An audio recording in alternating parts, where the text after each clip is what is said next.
Everyone, this 1 minute video will show you how to disable Cloudflare on your WordPress website.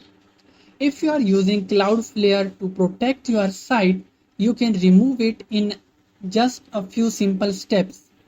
First, open your Cloudflare dashboard and select your website. Scroll down and click on Remove Site from Cloudflare. Confirm by clicking Remove.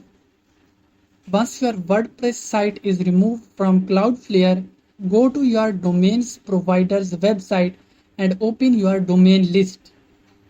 Click Manage next to your domain. Then select the domain option. Scroll down to the Name Server section. Open the drop-down menu and choose Web Hosting DNS. Click Save. That's it. Your WordPress website is now disconnected from Cloudflare. If you found this video helpful, don't forget to like, share and subscribe to our channel for more informative videos. Until next time, goodbye.